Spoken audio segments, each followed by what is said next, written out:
Udin yang dirahmati Allah Subhanahu wa taala. Mari kita lanjutkan pembacaan hadis kita pada kitab Riyadhus Shalihin, salah satu kitab yang disusun oleh Imam An-Nawawi rahimahullahu taala.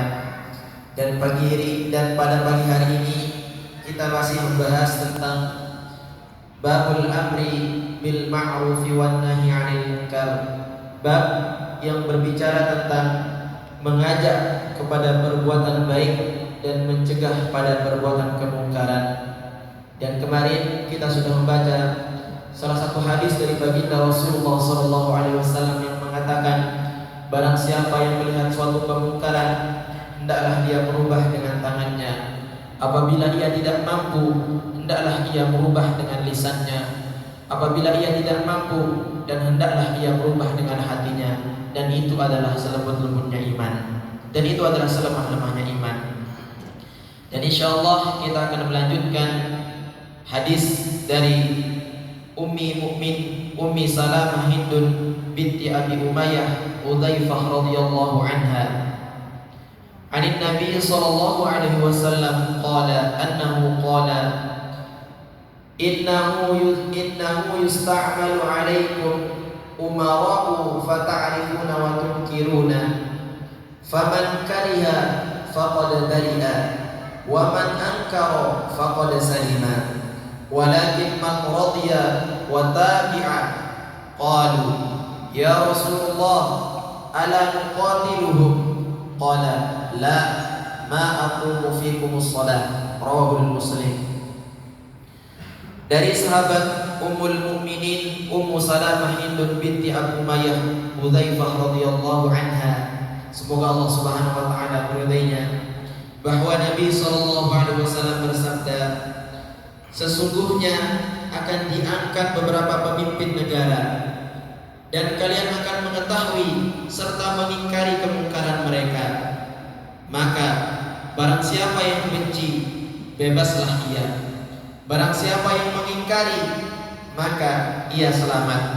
Namun barang siapa yang ridho serta mengikuti maka tersesatlah ia.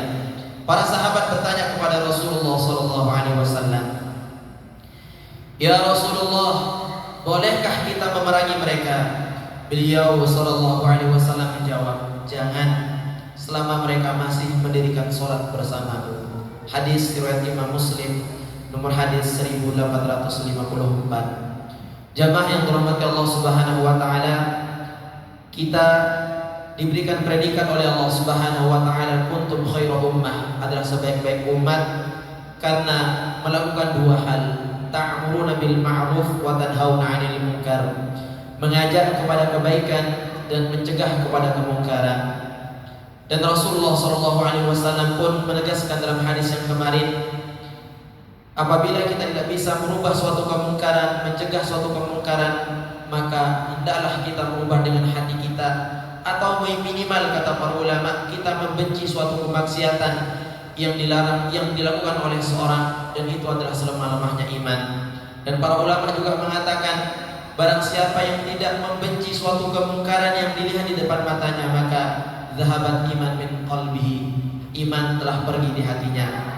Maka jamaah yang dirahmati Allah Subhanahu wa taala, dalam hadis ini Rasulullah sallallahu alaihi wasallam menegaskan, sesungguhnya akan diangkat beberapa pemimpin negara, dan kalian akan mengetahui serta mengingkari kemungkaran mereka.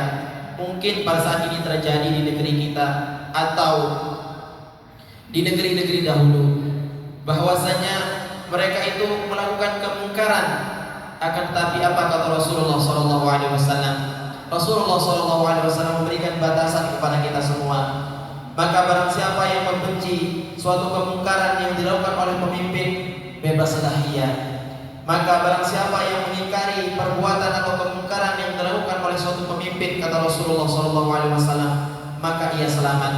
Namun barang siapa ia ridho mengikuti, tersesatlah ia. Maka Rasulullah sallallahu alaihi wasallam ditanya oleh para sahabat, ya Rasulullah, bolehkah kita memerangi mereka? Rasulullah sallallahu alaihi wasallam memberikan jawaban yang sangat jelas, la ma aqumu fikumus shalah, jangan, selama mereka masih mendirikan sholat bersama kalian. Itulah jemaah yang terhormat Allah Subhanahu wa taala, pelajaran penting yang dapat kita ambil dari hadis ini dan kita gabungkan dengan hadis yang kemarin. Minimal Pak, kalau kita tidak bisa mencegah kemungkaran karena kita tidak memiliki kekuasaan atau kita tidak memiliki wewenang untuk merubahnya, kita membenci dengan hati kita, kita membenci atau mengingkari kemungkaran itu terjadi, maka kata Rasulullah SAW, wadzalik adhaful iman. Tentu salah satu cara yang kita lakukan tatkala kita tidak mampu melihat, tatkala kita tidak mampu mencegah suatu kemungkaran atau kemaksiatan, kita melakukan dengan hati kita. Artinya kita mendoakan para pemimpin-pemimpin kita agar kembali ke jalan yang benar. Dan itu kata Rasulullah SAW adalah salah satu cara terakhir yang digunakan oleh seorang mukmin tatkala melihat suatu kemungkaran, tatkala melihat suatu kemaksiatan yang dilakukan oleh saudara muslim kita, terutama apabila kemungkaran atau kemaksiatan atau kesalahan yang dilakukan oleh para pemimpin-pemimpin kita, maka hendaknya kata Rasulullah SAW kita melakukan doa, mendoakan mereka semoga kembali kepada jalan Allah Subhanahu wa taala yang benar. Itulah jemaah yang terhormat Allah Subhanahu wa taala, pelajaran penting yang dapat kita ambil dari hadis ini. Semoga kita bisa mampu dalam mengamalkan dalam kehidupan sehari-hari dan kita diangkat oleh Allah Subhanahu wa taala menjadi kuntum khairu ummatin ukhrijat lin-nas ta'muruna bil ma'ruf wa tanhauna 'anil munkar. Mari kita tutup pembacaan hadis ini dengan sama-sama beristighfar 3 kali.